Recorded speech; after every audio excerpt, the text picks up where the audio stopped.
Hey guys, Stephen here, Vanguard Tactics. How you guys doing? So today I am joined with Mark. Good evening. Here Hello. he is. We've brought him into the show now. How you doing, mate? Very well, thank you. Yourself? Yeah, mate. Good. Just got back from the gym, actually. Looking pumped. Thanks, mate. Yeah. Oh, Ian James is just Legend. Got just his logged dice on. as well. Ian, I meant to reply to you. I got a message from you saying you got your dice. Happy days, mate. Roll. Hope you roll plenty of sixes. Chris Wilson's here as well. Legend. How you boys doing? Sam Hill just joined. All the familiar faces, you know. I hope you boys are doing well. So obviously we are going to be reviewing the FAQ, aren't we, Mark? You certainly are. My FAQ depression is now over. You were waiting patiently for that. It literally pains me. Impatiently, should I Oh, say. I don't know. I don't know if you guys in the obviously watching now, any of you find that they were just kind of like in a bit of a slump. You know, I didn't buy anything. I wasn't really inspired to write any lists. I wasn't even inspired to play games. I just was like, right, I need this FQ to come out now, and I need it yesterday. I don't know if anyone was in the same boat as me, but yeah, so I felt. Well, it's over now. The sun has shone. You can move forward. Yeah, Write some lists, play some games, buy some things. Go yeah, out tomorrow, buy some stuff probably will do that. Yeah. to go over the rest of the grey stuff that you haven't painted. Well, hey, mate, I've got a full table here of yellow. Yeah. I've got so much yellow going on right next to me. It's unreal. Because I'm in my new office now. You see. Looking pretty swanky. Yeah. New home of Vanguard Tactics was playing space for streaming Beautiful. games. Yeah, you heard it, guys. Streaming games. And I've got an idea how we're going to do that as well. Sounds great. Do you want me to tell you? Or keep it Yeah, yeah. secret? Go for it. So Let us know. I'm thinking what we do is we stream battle reports and they'll be over on Patreon to stream for viewers there. Oh, cool. That's a good idea. Yeah, so just, obviously to say thanks to all the supporters that we have. Let's get that over on Patreon. I just think if we can stream a game, even if it's once a month, I don't know. Yeah. It's the thing is, it is tricky to stream a game because you need to have good Wi-Fi, and obviously everything needs to be set up. But I'm hoping this space will be big enough to do it. Yeah. So Sounds good. so Sounds like a great idea. we had some people in the chat. Ian said the same. Didn't even want to paint. Now it's got me painting my Necrons again. Yeah, fair. Chris Wilson, good FAQ. Just hate the points increased on the Castellan. Oh yeah. Yeah. Oh, the Castellan. Crusader's still looking good, mate. Don't worry. Yeah, Yakeen said, "Let the carnage begin." Everyone is on the Crusader Crass Knight now. Yes. Literally, it's like I don't even want to play Deathwatch anymore. Everyone just does the. I don't know. I like to be different. What about you, Mark? What have you been painting anyway? I'm just going to just put my hoodie on a second. Yeah, sure, no problem. So, I'm still cracking on with the Space Wolves. They're taking some time. There's a lot of infantry to get through. I'm trying to do them to a reasonable standard, but not a masterwork standard, so that I can actually get them on the table sometime soon.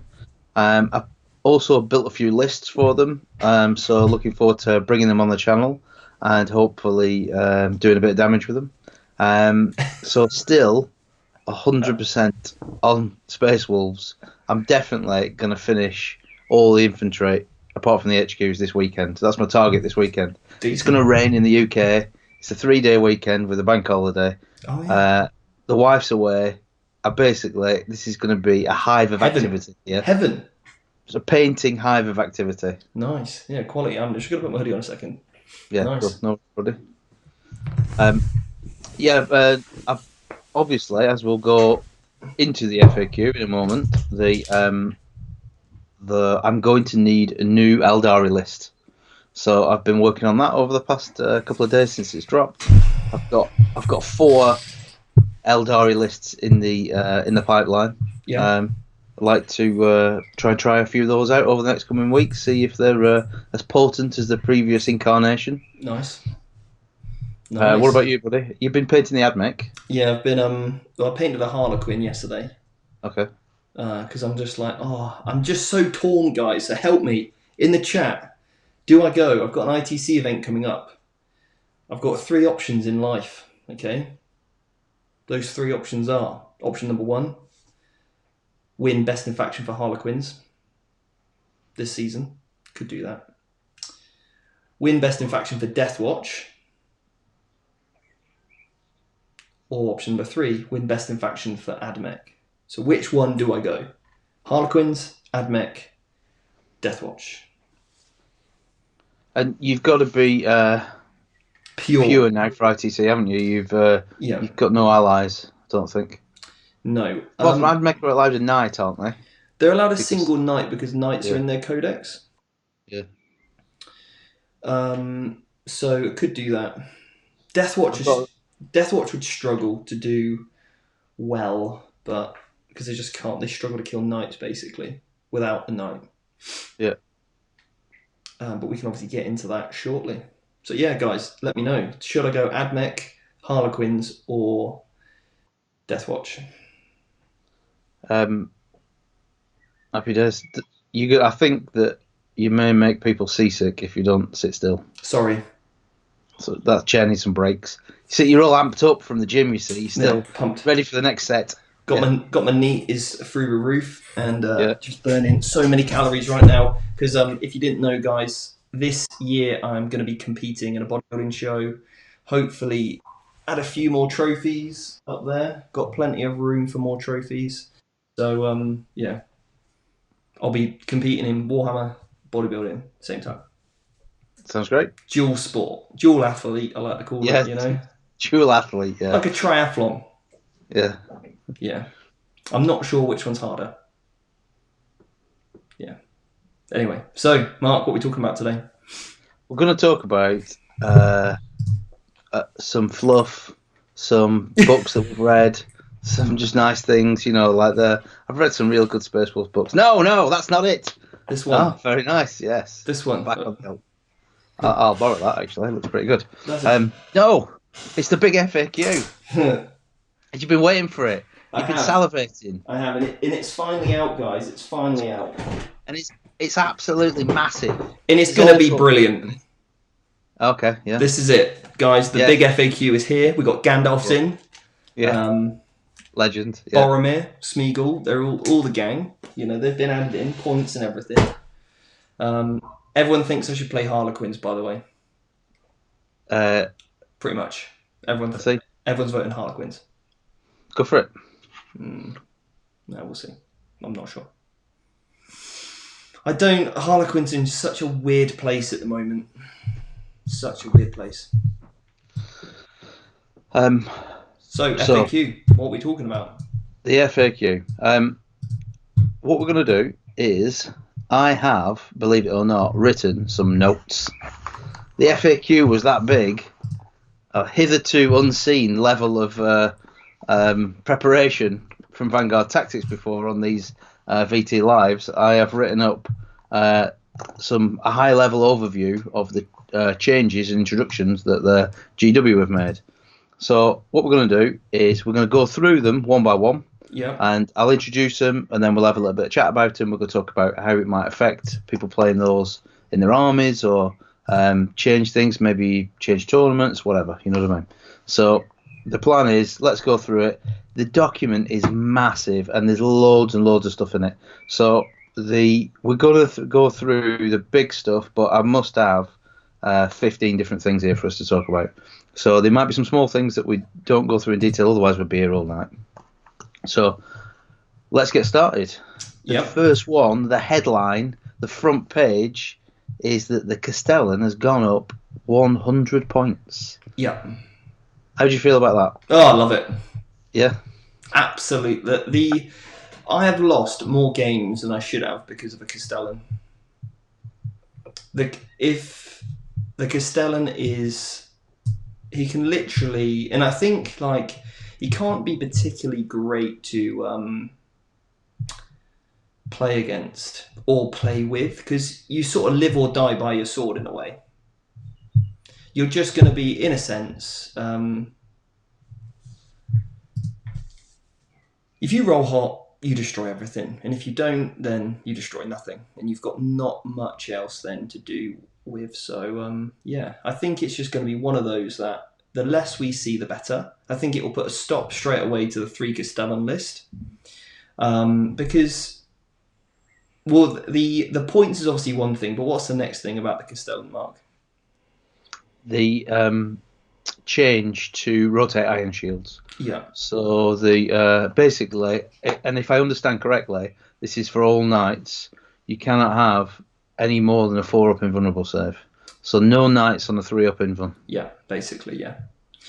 So I just think that it's the 100-point increase was needed for the Castellan. It was like it was kind of like an auto include, but yeah. I think the 100-point increase is probably fair. I think much more than that, and you probably wouldn't see it at all. Combine that with now the 3-up gone, and also the stratagem adjustment that happened in the last FAQ. You know, rotate going up to 3 CPs, and also, to be honest, I would have liked a little bit more. Looking at the knights, I would have liked rotate iron shields to go up to 2 CPs for regular big knights rather than 1. And I think what they should do is rotate iron shields on small knights for 1 CPs, regular big knights, so like your crusader, your gallant, that should be 2 CPs to rotate iron shields, and then 3 CPs for the Castellan, and then also 3 CPs for the some of the Forge World knights as well, because those guys running around on a 1-up, again. But again, they're minor adjustments, so let's see what happens before we criticise that too much. But I'm happy with the 100-point increase, and I think if you really love your Castellan, you'll find 100 points.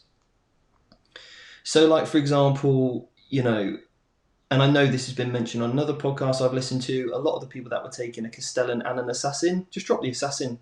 That's 85 points you've just found yourself.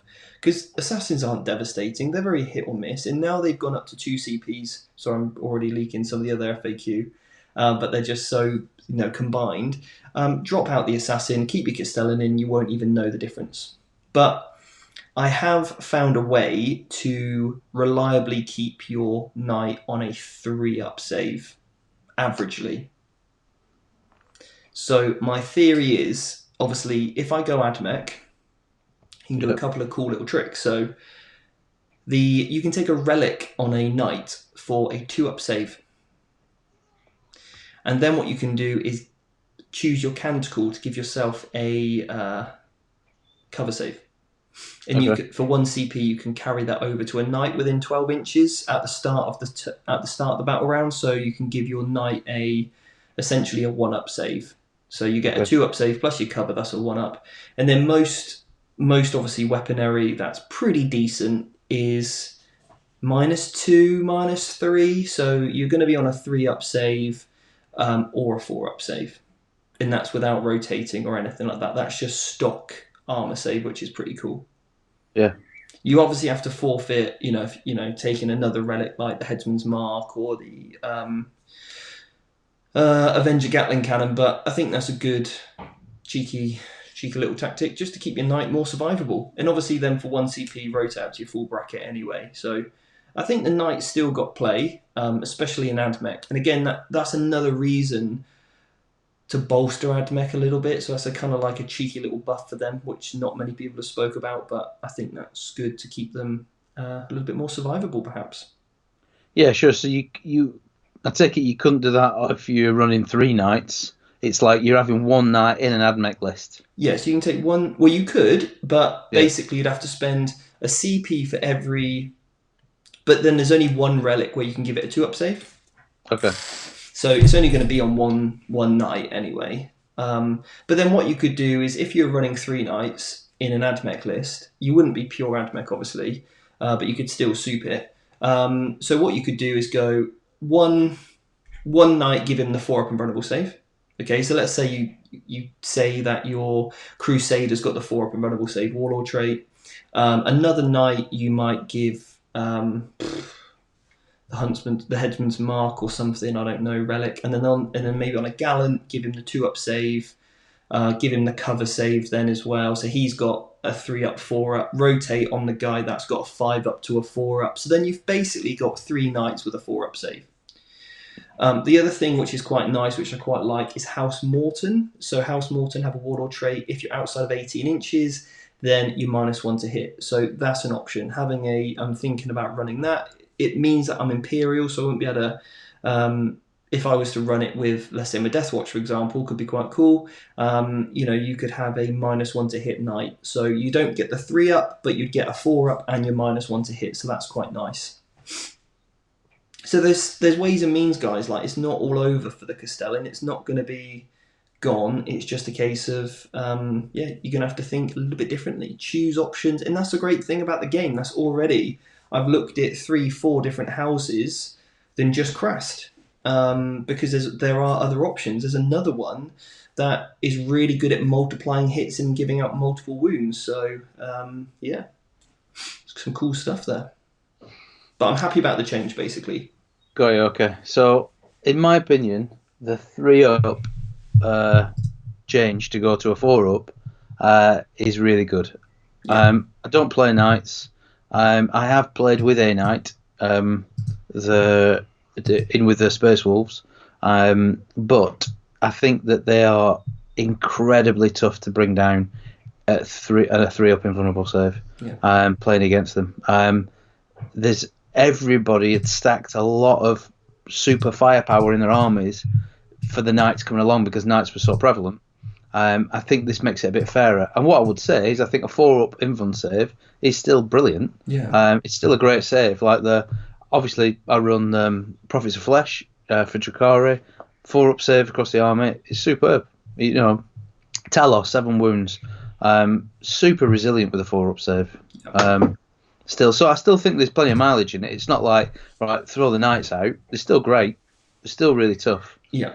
Great addition to an army. But I think this is a really good balance change for Warhammer 40k. So yeah, I think it strengthens a pure knight list, and I think it weakens a single knight list, which is great. That's exactly what we want. If I'm up against 5 knights, great. I've not got a problem with that because I know I can either movement block them, or they're not going to be able to hold objectives particularly well. Or if he whiffs on one, then he's whiffed pretty badly with a 5th or 4th of his army. So that's okay, and I don't mind seeing a buff to a pure Codex list. I think it's good. I think it's good change here, definitely. Because again, if you're rolling against that Castellan with a 3-up and nothing goes through, there's nothing you're like, oh great, well this is game now. You don't want dice to be loaded in such a way that it completely manipulates the game. Okay. So I like it. Good. Okay. Next item on the agenda. Mm-hmm. This is a big one. The change to psychic powers for Aeldari. Oh, and talking of which, we've had loads of people ask us tips for Ynnari, actually. So we've had loads of things talking about Ynnari on the old Patreon. So we're going to come to those questions at the end. Okay. Obviously, the White Dwarf came out today. I'm going to get my hands on it as soon as I can. And then myself and Mark will do a Ynnari overview. As a Ynnari player myself, I've already been looking at list designs, how I'd include them. So if you're asking about Ynnari, I think let's cover that on another podcast. Yeah, I think that the best thing to do is not to make a snap judgment on it. We can go over it in a little bit of detail, but come back, do it properly. Let's go over it in full. So then also we can try and help you. If we do it that way, you can try and we'll give you a list and then give you some options about different lists you could take. Yeah. So we'll probably do that in 2 weeks' time. Yeah, I've had some other people just in the chat quickly. Proves to the world that there's more to Deathwatch than just super with a knight. Yeah, could do that. Chris Wilson said, dude, I want to jump into Middle-earth. Yes, mate. I'm awesome, all about that, yeah. I used to love it. I used to have a fully built Helm's Deep. Then what else have we had there? People voting for Harlequins. Bobby, this is interesting. Bobby has said, I heard you guys might be playing Tabletop Tactics in the near future. Epic crossover. Where have you heard that, Bobby? I would like to know. But essentially, I think the plan is that I'll be going over to do some Tabletop Tactics games. and to do some competitive tactical bits, obviously with Lawrence and the guys there. So Lawrence is basically moving studios near me, and it'll just be a really good hookup and get some good competitive tactical games in. So yeah, it should be exciting. Hopefully I'm allowed to say that. Yeah, but obviously it's already been announced if you guys are bringing it to my attention. Then Carl said, "Hey guys, miss you guys at Glasshammer." Mark, just a quick message before dinner. Hopefully we'll catch you the end later, boys. Admec, hey lads, greeting from New Zealand. How you doing, Mark? As a Necron player, I'm so happy I don't have to worry about whiffing completely while shooting at 3++ Castellans. Shane said, "Love your show. It's got me wanting to start playing 40k." Yes, definitely. Get involved. Yeah, definitely. Nice. Cool. Right. So, Mark, sorry, I just thought I'd go through the chat before it got ridiculous. I've had some feedback as well. People didn't like every time there's a comment, it bops. I've managed to get rid of that now. So Okay. Every time there's a message, it doesn't go boop. So anyway. Jolly good. Yep. Right, back to it. Yep. With the worst news ever for me. Yep. So what has occurred is that they have made a change so that Jinx and Doom reveal as are well. only able to work with Ashuriani units. Mm-hmm. So that's Craftworld units basically. I don't know what the crossover is for Ynnari, but we'll cover that in a later date when we've had a good chance to go through that new index. So they lose their Asurani keyword. Oh, do they? Yeah. So they go to Ynnari Reborn or something like that. Is it the tag? Something like that. So what that means in real terms is that those players who are utilising Harlequins and Drakari, in particular disintegrator cannons, and Doom and Jinx went together rather beautifully. It's no longer viable, so it's only on the available for Craft Worlds. Mm-hmm. So good. I understand that it was fairly prevalent at tournaments in some of the top tier lists. It was fairly prevalent in my list, and it's been governed as being too much. So what do you think about that, buddy? Love it. I absolutely love it. I love it. I love the concept of it. I think it's great. I mean, as you guys know, or you might not know, as I'm become more sort of well known for playing Deathwatch, obviously. But before Deathwatch, I've been hardcore Eldar. Like I've got 4,000 points of Harlequins under my desk. I've got about 2,000 points of Dark Eldar, and then about 6,000 points of Eldar. So I've got all the Eldari's that there is, and I like the change. I think the Drakari Codex is strong enough to compete single faction, and it's been shown to do so at GTs and tournaments by top players. So I think that's absolutely fantastic. I think it is, no offense, Mark, but it is a crutch, and obviously you would take it. Why wouldn't you? To get all those rerolls is absolutely phenomenal with disintegrator cannon shots. That was why originally, when we had the discussion, I said, right, take your disintegrator cannons off. Sorry, take your Dark Lancers off and put disintegrator cannons on, because you'll get the weight of fire. Yeah. Now, there might be a play for Dark Lancers. We'll see. Yeah. There might be that play for them, because now all of a sudden you're going to be getting 9 shots instead of 27, but you're hitting on 3s, re-rolling 1s, and then you're wounding most things on 2s or 3s, re-rolling 1s, rather than trying to wound stuff on 5s. So I don't know how the stats quite align up, but now all of a sudden Dark Lancers could be a better option, which is good. Like, we don't want to just see the same weapon rinse repeat constantly in every single list. I think that's absolutely amazing. I think it has hurt Harlequins really badly. Harlequins really needed Doom, because their ability to kill anti-tanks is awful. So, for example, a unit of 6 Haywire jet bikes is about 310 points, and they really needed Doom to help them so that they could reliably kill something with, essentially, you're spending 300 points on a unit to do something, and that is to kill a tank or a vehicle. Yeah. Now, with just 6d6 shots, you're averaging 3.5, which is just over, I think it's average 21 is the amount of shots you get.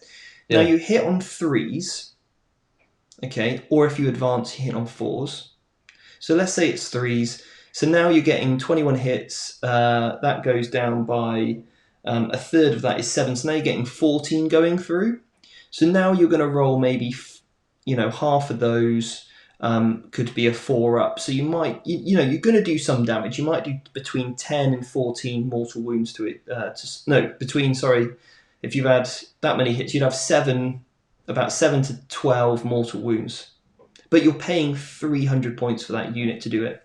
And it's not reliable enough. Whereas a tank commander can just point at something, and I've played it multiple times.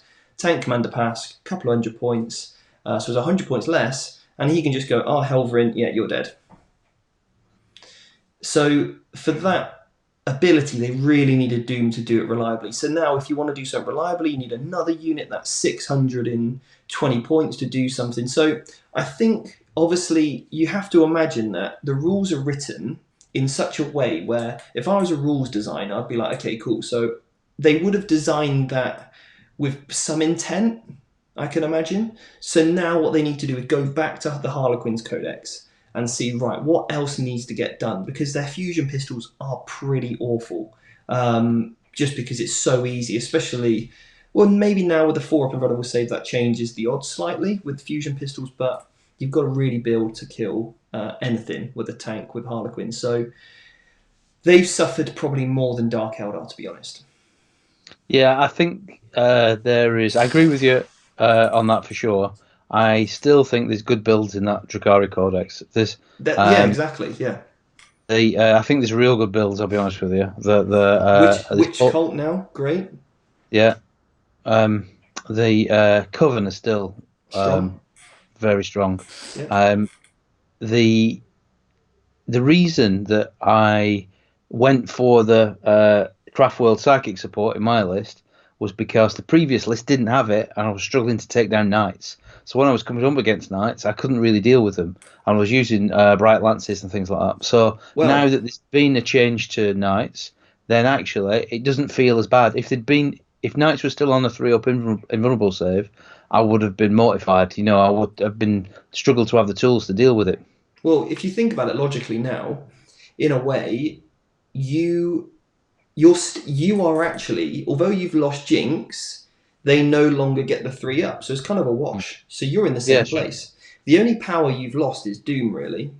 Yeah, agreed.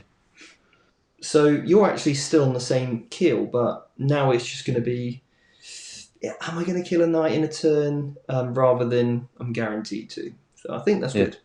And you can still ally in 10 Dark Reapers with Guiding Doom. You can still do that. So there's still all the options there to really pack that punch. But, or you've got Talos in the list or whatever. So, yeah. I think it's a good change. I think it is good. I still think there's plenty of good builds out there. They're still strong, for sure. Yeah. And it'll make it more interesting for anybody who watches our battle reports, because I'll be playing a few new lists. Yeah. Trying to come up with some of those lists and put them on the channel. I just think now again, without sort of touching on the Ynnari stuff too much, but they really need to go back to and look at that Craftworld Codex in points, because of the way that now Ynnari don't impact because obviously Ynnari was so strong, having double shooting Reapers, double moving spears, that the points had to go up. But now they've made it in a point where Craftworld are really going to struggle because their points for their units are so high now, and now they've got rid of Ynnari. So hopefully they bring down the points of Dark Reapers and Shining Spears, where they're actually playable again as a single faction rather than doing broken soul bursting. Let's watch this space, see what happens. If it's going to happen, it'll most likely happen at Chapter Approved, I would have thought. Yeah. Okay, next up, we've got Fly is back in the charge phase. Yes. What do you think about that, buddy?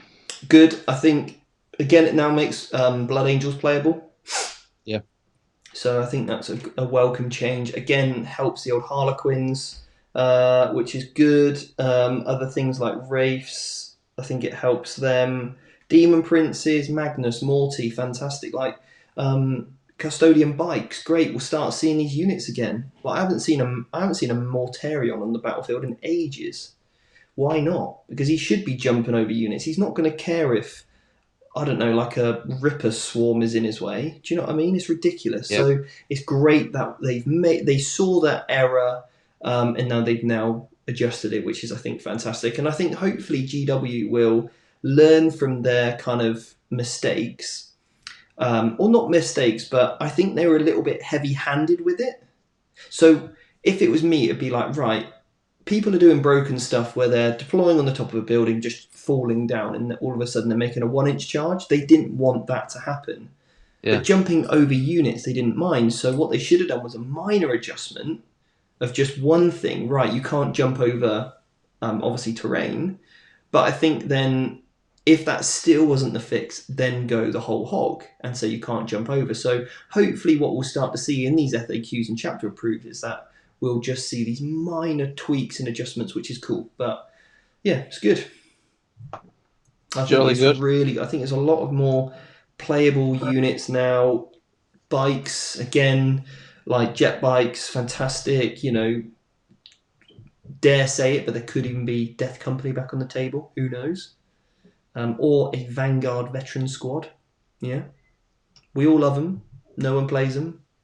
So, yeah.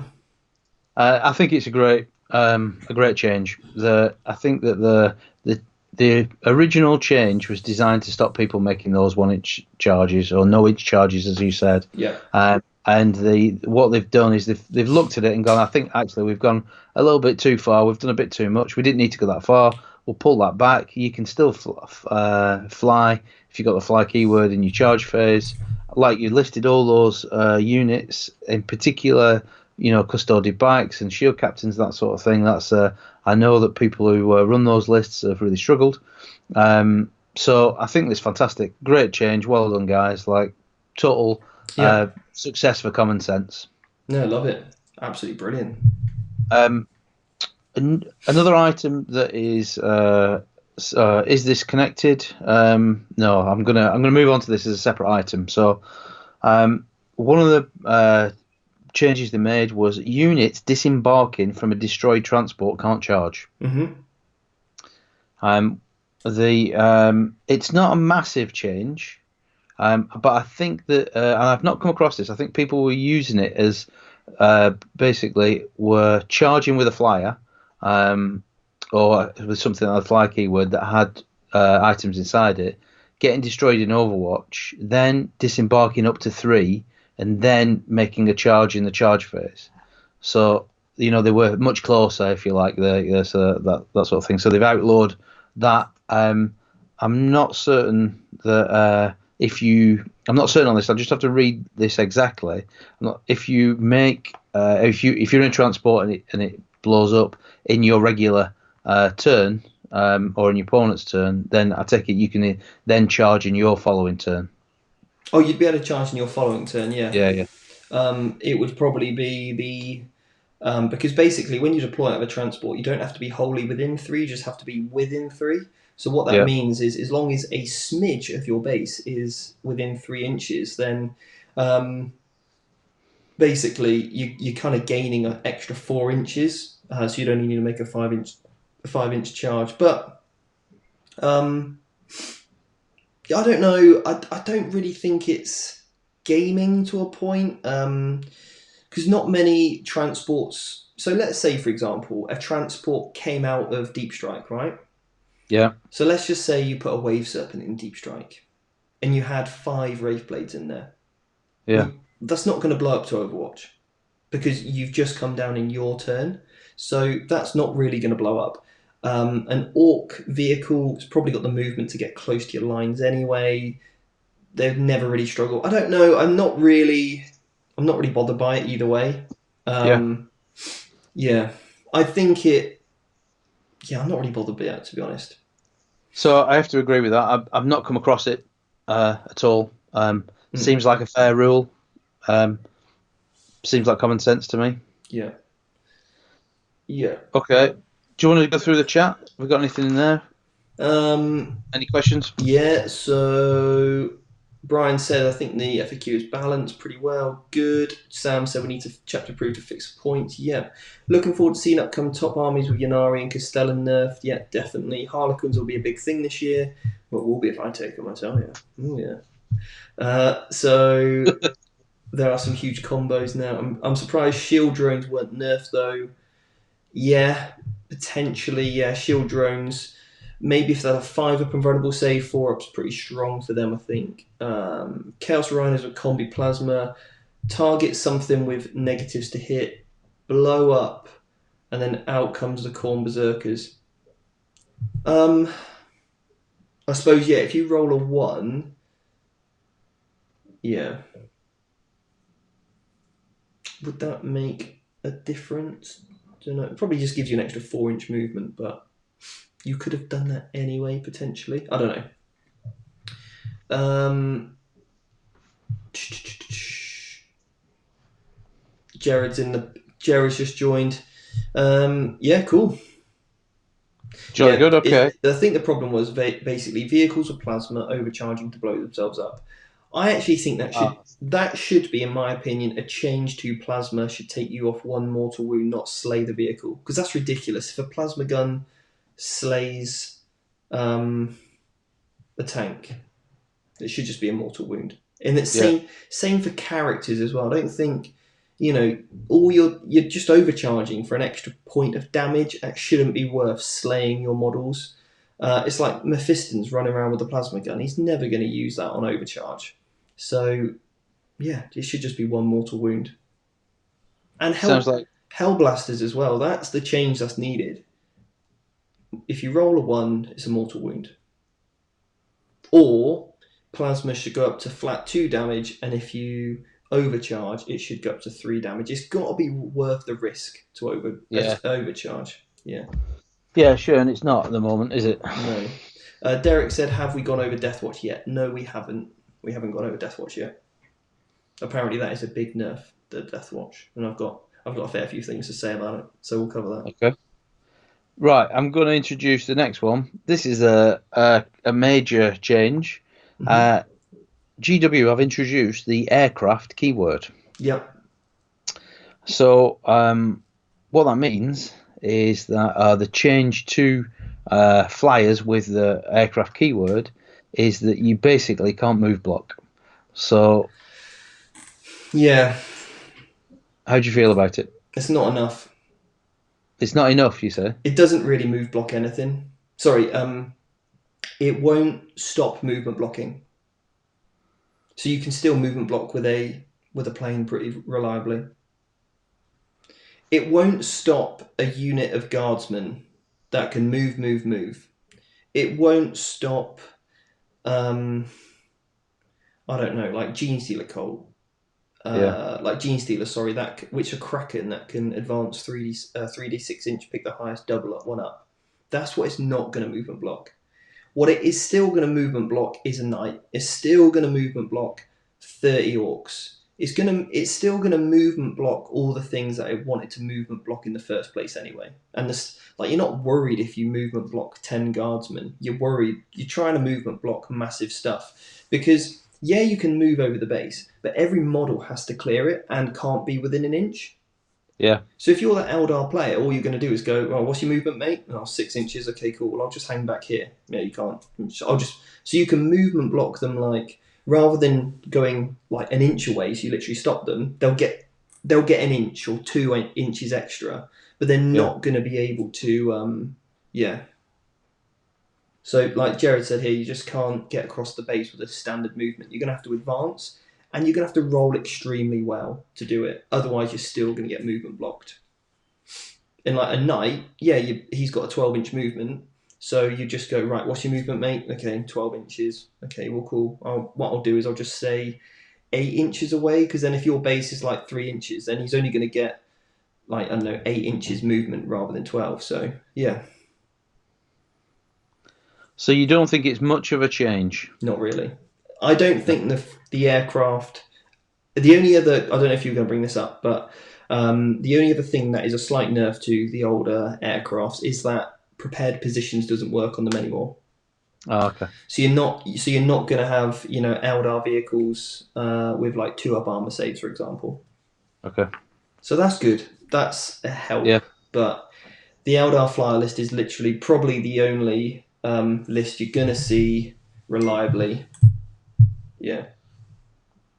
So the what you were saying earlier when we were talking about fly, and we were saying if you go back to chapter approved, they've made a change to fly, which we thought was a little bit too much, too much too soon. Mm-hmm. And it's maybe in this case for the flyers, they're just doing it in increments so they don't completely ruin flyers for people. Yeah. The rumor we heard was that they were going to limit flyers to, I think it was 3 4 only. per army or Yeah. something like that, Mm-hmm. which Yeah.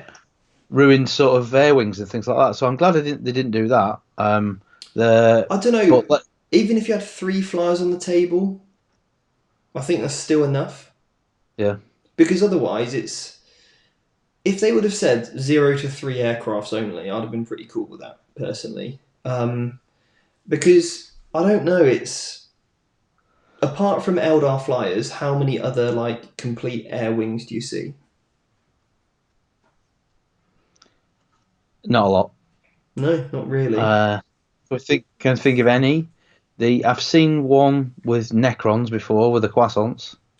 Yeah, yeah, That's an odd choice though. It's a but rarity. You don't see those every week. but they only can take 3, so that hasn't hurt Yeah. them. Yeah. I've never seen an Orc flyer wing because they could have like what's they? They've got like 3 different jets, I think, or 2 different jets. No, they got 3 I'd different like to. jets. They could I'd take like to see 9. that. I think that'd be awesome. But the things with the Orc ones are so cheap, you'd still be able to get an army in on the table. Whereas the Eldar, it's like, here's my. So Eldar could still take up to 9 flyers because they could take 3 Crimson Hunter Exarchs, 3 Crimson Hunters, and then 3 Hemlocks are all different data sheets. So they could have up to 9. Yeah. Then, yeah, basically you're then left with. I don't even think that fits points wise, but then you just have left with like 2 Exarchs on the board or whatever, or Autarchs, whatever. So I don't know. You might be right on that one. It might just be a minor adjustment, see what happens. But and obviously then there's another FAQ in September, hopefully. So they might address that if it's still an issue. So yeah, we've just had the chat's going mad about flyers. So what do you guys think? Is it enough of a change? Do you think there should be more of a change? What do you think? Yeah, Militarum Tempestas, yeah, it's their shizzle to have lots of Valkyries. That's cool. So again, like let's say for example, because it is their shtick, maybe it's like, look, Militarum Tempestas can take more. That would strengthen their army as a pure faction Militarum Tempestas to say, look, you can have up to 6 flyers, maybe whatever. That'd be cool. So yeah, I don't know. There's loads of things they could do. Okay. One of the things I would say, I think one of the reasons why you see the Eldar flyers trying to run so many flyers on the board, you really need the pivot twice before and after movement, which is what Eldar have got. Yeah. If you have 9 flyers on the board that can only pivot once, you've got to run them in a sort of square pattern, I think, around the board, like they're completely predictable. And your opponent just needs to stick some troops there, and then your entire army will fly off the board. Yeah. Yeah, definitely, for sure. Wobbly model they've now classified as well, haven't they? Yes, they have. Have you got Yes, that down in your list? I have not actually. So, wobbly model, guys. Wobbly model basically means if you cannot place your base, you cannot be there. If you can place your base, but there's likelihood that the model would fall off, then obviously you can just say, it's wobbly model, right? So if you've got like a wall piece that's just on a slant, for example, but it's thick enough to plant a base, you could say, right, he's on top of that wall. I just can't place him because he's going to slip off or whatever. However, what you can't do is say, right, I don't know, let's say I've got a Terminator who's on a massive base, but I'm trying to fit on a very thin slice of a wall or something, and I wouldn't be able to do it. So yeah, there's a nice little change there. They still, in my opinion, GW still need to address the way that infantry models interact on a ruins and stock charges. because it's kind of unfair that if you wanted to block out like a ruin piece so that a model couldn't plant its base, then you're pretty much untouchable. So I like what the ITC and ETC have done is basically said, look, a rank below can fight if they make the charge distance, which I like. That's good. Sorry.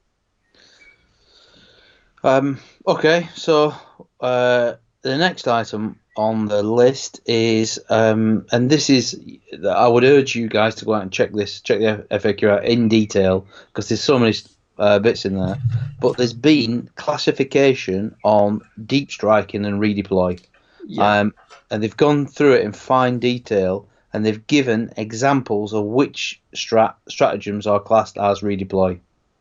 Yeah.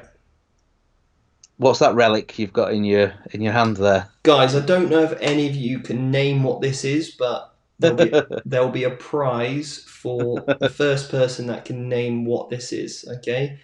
It also has things that open, yeah? It's a really like technical piece of kit. You might not have ever seen one before, but I've got a whole box of 6 of them here. Yeah. No, I also have a box of 6 of them painted in blue with the Space Wolves logo on. Jared's one. He said there's drop pods. Yeah. Yeah. So, Jared, I'll think of a prize for you. Yeah. Oh, in fact, I know what it's going to be, but I don't know how I'm going to get it to you. Next time we do a kit run or something, you order something, I'll throw in some Vanguard Tactics stickers that I've got. Yeah. So, yeah, drop pods. Drop pods have also been FAQ'd. And now these guys are OP. We're going to see them everywhere. Yeah. Tell me more. I need to bring it up, actually. I didn't actually read it in that much detail, but I know they classified where you measure from, I think. And I also think something like if the doors are up is something like line of sight blocking. Yeah. And I think it is that you measure from, I could just be making this up, I think you measure from the doors. Right. Yeah, so if I understand correctly, and I could be wrong about this because there's a lot to remember in the FAQ, is that you need to classify when you place the model whether the doors are up or down, and then you can measure from the point at which you've classified. Yeah, that's it basically. That would so you can pull the doors down, and you can measure from there, so you can move sort of you disembark up to 3 inches away from the edge of the door. Yeah. So what would be really good here, guys, is if you basically take 6 of them, put their doors down, and then completely movement block their entire line. Put the doors up, you mean? No, put them down. Oh. Because then they can't go within 3 inches of this point, and then you put your next drop pod so it's here. Oh, I see, okay. So you just make a wall of your drop pods, so then your orcs can, well, they just sit in front of you, they're to just charge your drop pods. They're coming back, guys. GW, they know what they're doing with the drop pods. You see it. Drop pods everywhere. Wait till chapter approved, they'll be back to 10 points again. Yeah. Anyway, so, yeah, in regards to reserves, obviously, that you just prompted my drop pod joke. Yeah, basically, now what they've classified is any sort of redeployment in regards to if you're coming 9 inches away, 12 inches away, or 3 inches away, whatever sort of stratagem you've got, then basically it just means now that you can use stratagems against it, like, for example, Auspex scan, or you're basically classified as coming in from sort of reserves, so to speak. So if, for example, a unit, they've classified as well the difference in if a unit is cast an ability on it and then it goes up and comes down, it is still got the abilities on it that it started with, right? Okay. However, let's say, for example, a unit that comes off and gets replenished, like, for example, Tide of Traitors, or the other Chaos one that the Red Corsairs have got, or the Necron one, not Necron one, the Admech one, where the unit comes off and is replenished, it's technically classified as a completely new unit, so you wouldn't get the buffs that you've already put on it that turn, okay? I see, okay. Alright, so it's like a redeployment. But you can still, like, Auspex scan it and all that kind of stuff. That's That's a really positive move, I think, in that clarification on those things, because those discussions have been rumbling on for quite some time. And also, if you've got anything which says, look, you can't come within 12 inches of me, like the new Phobos things, then that overrides coming within 9 inches. So it's like an override classification. That is superior. They've also clarified that, I think. Yeah. Oh yeah, yeah. Gene Silicol can use the 3CP strategy only once, and you can't move for obviously any reason. Yep. Cool. Okay, so next item. Mm-hmm. What they've done is they've consolidated some identical data sheets, and I've got three examples here which spring to mind, which I know that they've done in the text. Is Demon Princes, Yep. heavy weapon squads for Imperial Guard, Yep. and some of the GSC units as well, Blood Brother units. Yeah. Like Lehman Russes. Yeah, that sort of thing. Yeah, I love it. I think it's good. I think Because it's I really think you good. could take Demon Princes from different marks of chaos. Yes, you can take them from different books. So you can take Yeah. like Zinch, because basically the Demon Prince appears in the Chaos one, in the Nurgle one, or the Death Guard one, and all those things. You can just take them from those individual ones. So what they've just said is basically Demon Prince. That's the data sheet, which I think is good.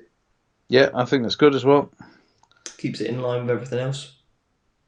Okay, next item. The Mm-hmm. Bolt Discipline is a full and final rule, Yep. but vehicles can't use it, and Deathwatch have got to choose to use the Bolt Discipline or special ammunition, not both at the same time. Yeah. So this obviously impacts me quite a lot. You would Not think. when you're playing Harlequins. No. But basically, obviously, a lot of the chat at the moment online is, oh, Deathwatch have been hit with the nerf bat. Deathwatch took the biggest hit and all this kind of stuff, obviously, along with the Crusader and things, with the Castellan, sorry. I disagree completely. I actually think it doesn't really make much difference in the way that I play. I think in about the 50 games I played with Deathwatch, I probably used Beta Bolter rule about 3 times. Because one of two things is going to happen. You're either going to be stood against, you're either going to. Right.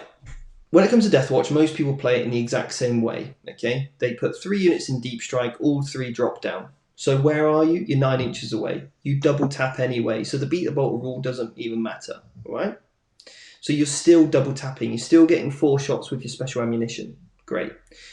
The only other one is where the only other circumstance is when you have your Deathwatch deployed and they do not move. Okay? Because let's say you're taking on Gene Stealers or something like that, and you would go first and maybe get a 30-inch range with Kraken rounds, and you can double tap. Well, all you would do is let them go first, and now you can double tap anyway, because you're now there would have moved forward slightly. It doesn't actually make any difference whatsoever. You're still going to get the same amount of shots. You don't really need Hellfire and Beat a Bolter rule to kill a Gaunt or whatever. It doesn't really make much difference. The biggest difference is actually what hurts Land Raider Crusaders. It hurts Space Marine vehicles that have Hurricane Bolters on, like the Corvus Blackstar, like the Storm Raven. That's what it hurts most, not really Deathwatch. Deathwatch haven't really been nerfed, I don't think. I think it nerfs their vehicles more. It nerfs like the Ironclad Dreadnought. Yeah, like that didn't need to get nerfed. The Corvus Blackstar didn't need to get nerfed. The other flyers that I think Dark Angels get, that didn't need to happen. I think they could have just kept it, especially because Space Marine vehicles don't get the access to like the innate abilities of whatever they're called, chapters anyway. So Yeah. that would have been something which would have been quite cool for them, I think. But anyway, we'll see what happens. Okay, so you're not too worried about that one. Not at all. I don't think it impacts me at all. Okay. What I would say is I think that the Bolt of Discipline is a great rule. I think it's Um, brilliant. Yeah. I'm glad they kept it. I use it on Space Wolves for the Wolf Guard bikers. Mm-hmm. 5 bikers, 40 shots a turn if they're all alive. Yeah, 2 definitely. points Stone Bolter, very nice. Mm-hmm. Okay, Oh, now apparently it still works with dreadnoughts. uh, If I've misspoken on there, then I apologise. So I thought it no, was.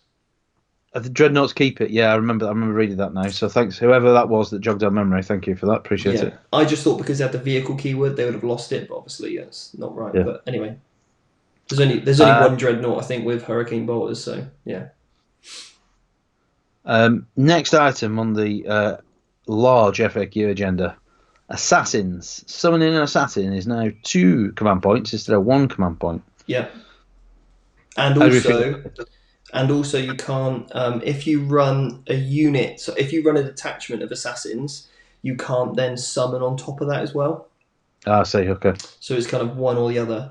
I think it's fair, to be honest. I think 2 CPs is fair enough, especially as because they can farm CPs back anyway when they kill characters, so they can Yeah. easily get their CPs back. I think that the ability to bring in whatever assassin you want was too good for her. Like, you just saw everybody do it, and in every time there is something that everybody does, you need to change it. So I think that's the right move. I think people will think, oh, is it really worth 2 CPs in my Custodes list? That's already low on CPs anyway. I don't know. It just gets people thinking. It means that tactical decision needs to be different. I don't think personally I'll be running an assassin for 2 CPs. I've yet to see really that much use out of one. But anyway, that's just my opinion. Okay. Mm-hmm. Next item is looters. Yeah. Looters can't mob up anymore. No Nork and Storm Boys. So And also, is it tank busters as well? Is the same? yeah, I think it is just boys only. Okay. I need to double check this. But guys in the chat, if you just can correct me if I'm wrong, I think it is just boys only that can do it. So this now is huge. I think apparently. I'm just going to download it so I can give you guys the correct information here because I'd hate to be wrong, but I think it is just boys. So I spoke before. I don't know if I told you guys this, but a little trick that I figured out with the old orcs is that basically you can put 5 storm boys in a truck. You can disembark, you can move and advance, and you can do something crazy where you like auto advance a certain amount of inches as well. Then what you can do is you can get within 9 inches, obviously of an enemy unit because you've got such great movement. Then what you do is you bring down a unit from deep strike at the end of your movement, and then you mob up. So all of a sudden you've now got, yeah, it's only boys only. Okay. Okay. So my trick with the old is disembark up to literally 3.9 inches away with your storm boys. Move them 12 or 13 if you're the old evil sons. Then go again with your advance move. Okay, and you can advance and charge because there's a war boss nearby. Chain them back, drop down your big unit, mob it all up, and now you've got like a 25, 30 man unit, whatever, of storm boys that are about 3 inches away. It's going to guarantee that charge. And it can then jump. It would be able to then jump over units now because obviously storm boys can fly over things. So it hasn't just hurt looters. I think the people that were taking 25 looters, again, was just a bit of a crutch. I think 15 is still good, and I think 15 looters is still competitive. And looking at a lot of the stats, a lot of the lists that were just taking 15 were actually outperforming units with 25 anyway. So yeah, I think in the right hands, it is a bit of a nerf, but it nerfs one build. So I think it'll make Orc players think a little bit more out the box now, which is good. So if I've understood correctly, the tactic that was used was that you'd have 2 squads of looters, you'd mob them up, and then you'd use the grot shield, so you were able to protect them, protect the whole. Well, that would. So what you would do is if it's your turn, Yeah. what you would do is basically because normally you'd deploy and have 15, you'd probably put them all out of line of sight anyway, right?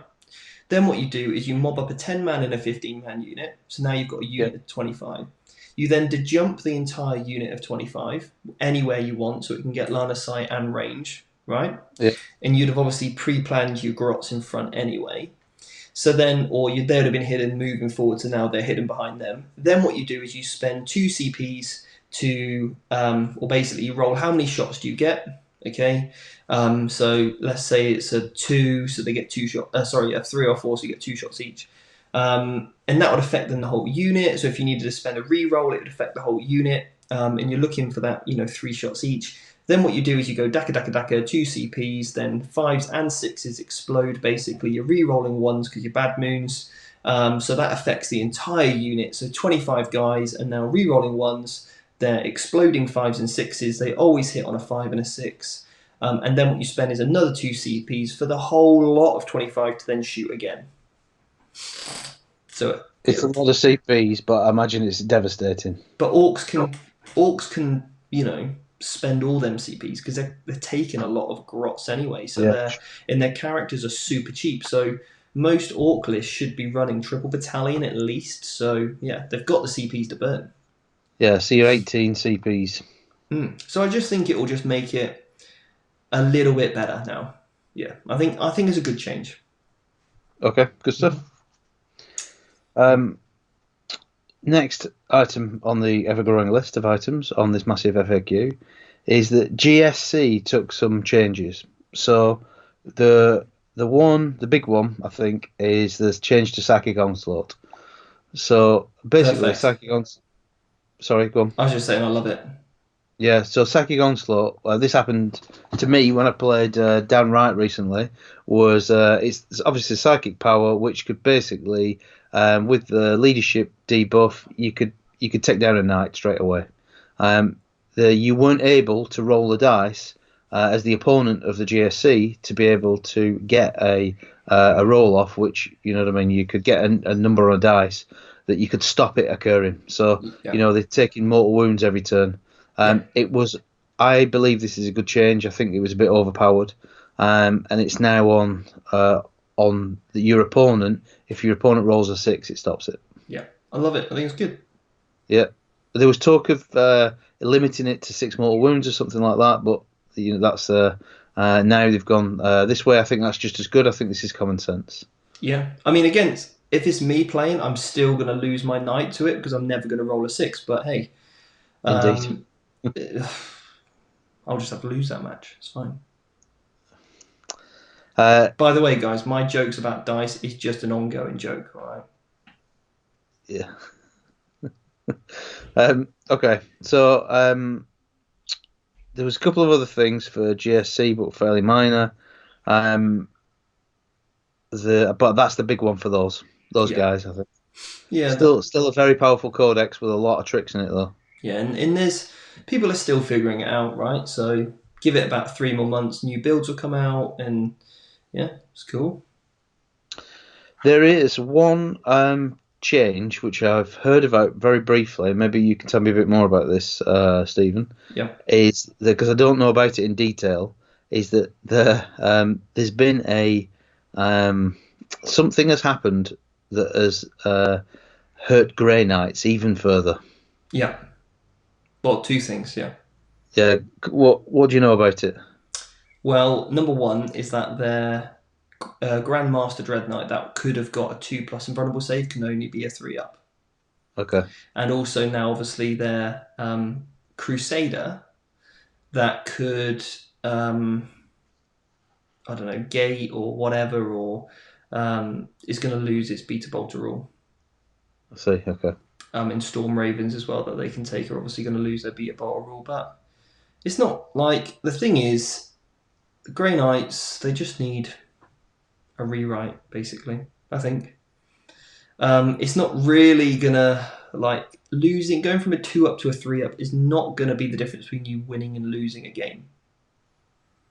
So yeah, you're either gonna outplay your opponent and still win, or you would have been outshot or outpowered and still lost anyway. So it's not really groundbreaking. It just brings everything in the game in a line, which I think it should. Like Yeah. you shouldn't have a model that it's just got a 2-up save that it doesn't go down and then wins you the game. Like that's just you haven't won on skill. Like the reason I play this game anyway, and I could be completely wrong, is because I want to see who is the best general. I want it to stress my brain. I want to think about combos and I want to think moves in turns ahead. I don't want to be beaten by someone that doesn't roll a 1. That's not for me a game I want to play. If it was, I'd just play Snakes and Ladders. I want a game with skill, not a game of just he just didn't roll a 1, so he then killed everything in my army or whatever. So yeah, I think it's good. Yeah. Yeah, 2-up invulnerable save is pretty tough to get through. Mm. Like you say, I think that Grey Knights players would probably say that they're struggling to make things work very well with that codex. So I imagine that they are the top of the tree to get a improvement. Maybe even if it's an index in a White Dwarf or something like that to make some changes to it. Maybe that would be a nice thing for them to see. Yeah, so it could be like a Vigilist detachment. Yeah. Good to see a Vigilist detachment, something equivalent to that. Their stratagems, it's like how, for example, Black Legion have just got a load new warlord traits, relics, and stratagems in a book. That's what Grey Knights need. Some of the stratagems are too costly, I think, for what they do. I think that needs a bit of a change, and they need more units as well. So some fresh units would be good. Like give them the Primaris treatment or something. Yeah, could be an option. But yeah, it only takes a White Dwarf with a detachment in it or a formation, and all of a sudden they just need a little bit more power, a little bit of a points decrease potentially. I mean, why they're still hitting on 3s with only 1 attack is a bit ridiculous. I think they need to be hitting on 2s with 2 attacks minimum. I think that would be fair because they are meant to be like the elite. So yeah, I think they should be rewarded for having those expensive power weapons. Yeah, or some sort of mortal wound output with they have narratively they have very unique weapons and a very unique force, so they that would maybe change things. People would maybe find them a bit more aggressive, a bit more powerful in that case. Yeah, well, I can feel it. Yeah, I literally anything. Give them anything at this point. So that is what I have for the major headlines. There's Okay. plenty more in there, and I believe that most factions got an errata as well. So that it's worth going into your original errata if you've just read the FAQ, go and have a look at your own faction errata. Make sure there's any changes in there. It's obviously being purple. You'll see where it's been changed. Is there anything I've missed, Stephen? Is there anything else that you want to talk over? Just quickly, I know we're obviously running over an hour already, but just a few things. Chaos. This is a good one. The ability now for Chaos Legion traits is now passing over to characters as well. So this means that basically Lord Discordants are going to get, Alpha Legion or whatever, -1 to hit. That's cool.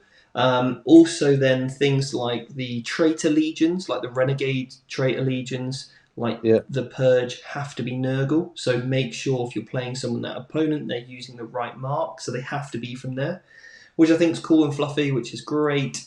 What else? So that's that. Just think if there's any other big ones really. Someone said as well, at your convenience, can you go over the Veterans Errata and how it affects Deathwatch Teleportarium stratagem? So basically no deep strike bikes anymore. Okay, so let me clarify this one for you. So basically, it says that, let's bring up the Deathwatch because there's been a few changes now to Deathwatch, and there's been a lot of change on this. Okay, so there's 2 things that we need to read out here.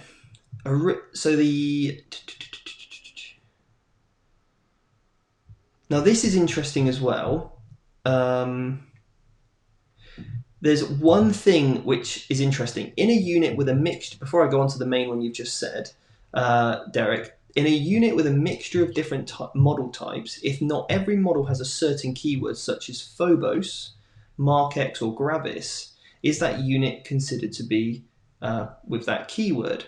No.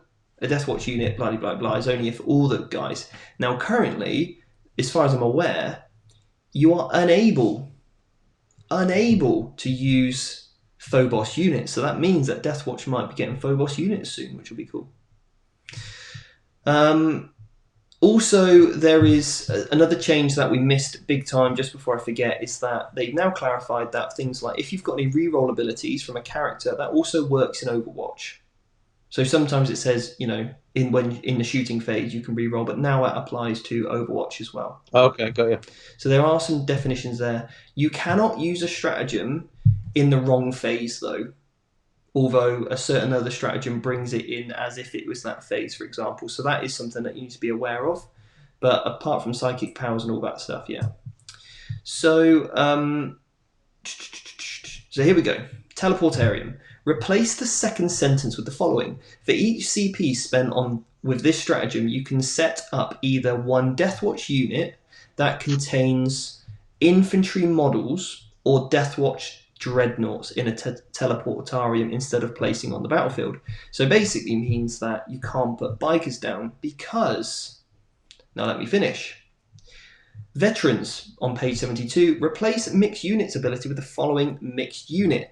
A unit of veterans can only contain models with different toughness. A unit of veterans can contain models with different toughness characteristics. In this case, use the toughness characteristics of the majority of the models, right? That's what it was before. If there is no majority, the player can choose. Cool. For the purpose of bolter discipline ability and for determining what models a vehicle can transport. Now let's just clarify that very quickly.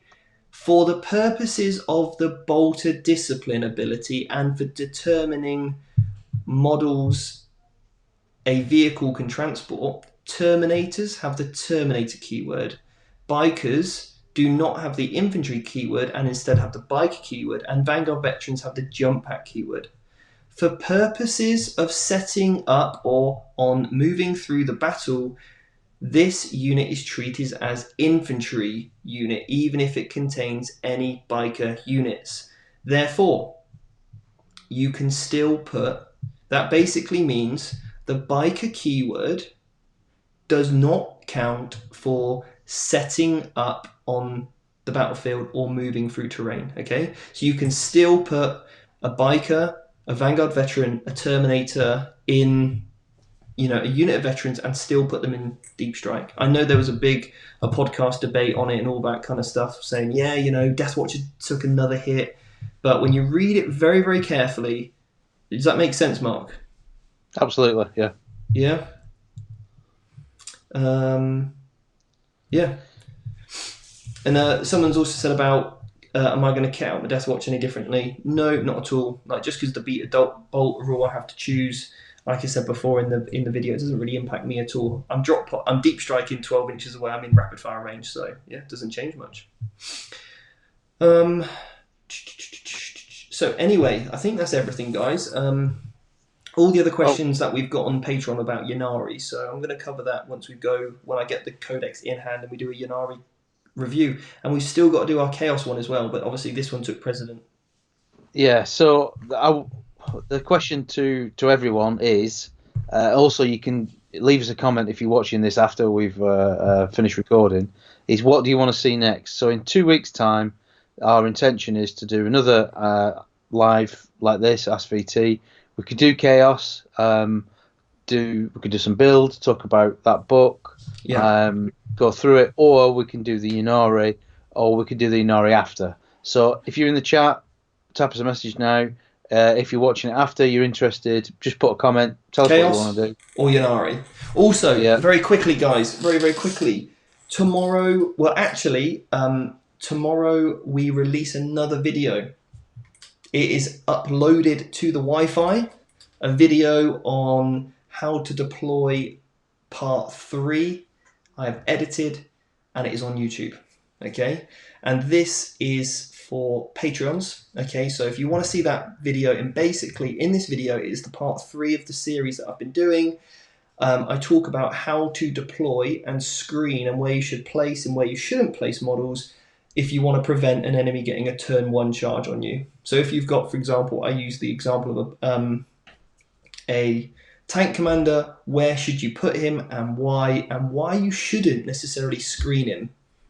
Okay, so and I go over 3 different ways in which you can screen against double moving shining spears, or double moving gene stealers with advanced moves and all that kind of like really quick rapid stuff. So if you want to see that, head over to our Patreon and subscribe, okay, there. Or alternatively, guys, as well, over on our email list, if you sign up for our emails, then you get loads of good stuff. You get the Aberrant cheat sheet that I made. You're also going to get the Better the Meta video that I recorded on how to kill knights and beat knights. What else do you get? You get some of my lists that I've done. You get all the access to the lists that we run on the channel and the links to all of those. So loads of goodies, completely for free, if you just sign up for our email list. Yeah. So you just need to go to vanguardtactics.com, pop your name in there, sign up for the emails, and then if there's anything more that we're offering people, we've got your email. We'll send it through to everybody and say, here's a link to this. Steve sends out an email, so he tries to send one out one a week. If there's anything free to give out, we'll give it to you, no problem. Yeah, and we've got some other cool stuff as well.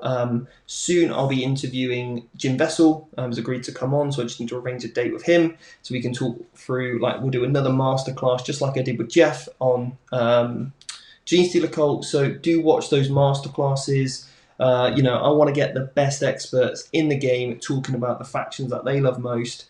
And really picking their brains, and obviously rather than just, I think a lot of things I've watched, it becomes like a weird debate, whereas what I want to do is really draw out that information from them, find out what's really good, how do we beat them, what's really, really strong, and all that kind of stuff. So yeah, do check out those masterclasses, and the more I do, the better at interviewing I'll get. So yeah, it should be good.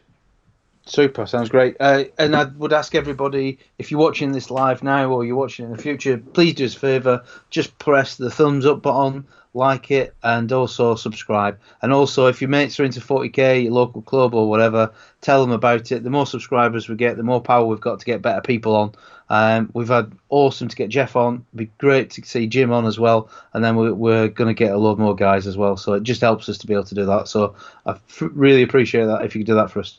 Cool. Everybody, thank you. No, definitely. And guys, if you haven't done so already, check out our battle report that we did, which was Umark against Jack, and it was the chess clock video with the Eldar flyer list. It's got a double ending. It has got a very decent double ending, yeah. So you have to watch that battle report right to the end. And I think the first thing you'll be doing is buying yourself a chess clock. We had someone comment on there today to say, I've just got back into 40k and I've bought a chess clock now. Yeah. Brilliant. Absolutely love it. So definitely good. It was such a powerful video that we made. I think it really highlights some of the problems in the game. And you did a sterling job, mate. The Air Force list was mentally taxing. Let's put it that way. Yeah. No, it was a tough game, wasn't it? Yeah, really enjoyable though. Good stuff. All right, guys. Well, look, thanks so much for the chat. Everyone who's chatted in the group, all that good stuff. Excellent. We've got loads of cool announcements coming up as well. We've got a one-day masterclass, which I will talk about more on another live, where we're going to basically host all of our guys that are on our mentorship program at the moment. We're going to bring the guys together if they're in the UK. And we're going to run a coaching day. So that's going to be really cool. And we're also going to potentially open up some other slots so that we can get some more people that want to get some one-on-one coaching. And we're going to really go into the game, list design, analysis, phases, and get people playing competitive games, but really breaking it down and going through the minutiae so we can really help people become. So if you're interested in coming to a masterclass day, which we host in the UK, this isn't a tournament. This isn't like a competitive sort of, winner takes all. You're going to learn so much about 40k on that day, and it's going to be a really good day. So if you want to come to the masterclass, pop it in the comments, just put I'm keen for the masterclass, and then we can sort of gauge how many people are interested. And I'm going to be releasing more information through the emails. What other exciting stuff we've got, Mark? We've got some. We've got another. I don't know when this is going to drop, but there's a really good game with you against Dan Wright playing AdMech against GSC. A really interesting game to come on the channel soon. Yeah, and there's the game that you and I did with the 4 assassins. Yeah, the 4 assassin list, which is really interesting as well. So we'll drop those hopefully over the coming weeks. Mm-hmm. I don't think we've got any tournaments on for a little while now, so I think we've got a chance to get our head down and get some more games played and uploaded onto the channel. I was going to say as well is that you mentioned the masterclass. The best way actually to hear about that in full is sign up by email, because then you'll get it in your inbox. We'll send you all the details. I think it's going to be really cool. I think it's going to be something that nobody's doing. You're going to play games against somebody else where we're going to coach you. The 4 of us are going to be there. It's a very limited amount of slots available. It's going to be a long day. You're probably going to play 3 games. We're going to go through it phase by phase. All the sort of stuff that we teach on the mentorship program. So if you're interested, it's going to be at a reduced price because it's for the first time that we've done it as well. So it will be going up. Yeah, if you're interested, get your name on the list for the email list, and we'll send you out the details. And obviously, everyone that's on our mentorship will get access to that. First of all, they'll get first refusal for the places, obviously, and it will be completely free for them because obviously that is part of the mentorship program that we offer. But we want to make sure that it is a good jam-packed day. We've got lots of people there to get lots of cool games in. So that's really exciting, and it will be, like you said, nobody else is doing this, which I think is going to be really unique to Vanguard Tactics, which is really cool. I expect then other people will see this and go, oh, that's a good idea, Steve, I'll do a masterclass. But it's normally the way in life, I've found. Indeed. But anyway, guys, it's been an absolute pleasure. So, Mark, thank you for your time. See you guys over on our emails, and also make sure you hit like and subscribe. Take care. Awesome. Take care, guys. See you later. Cheers. See you later.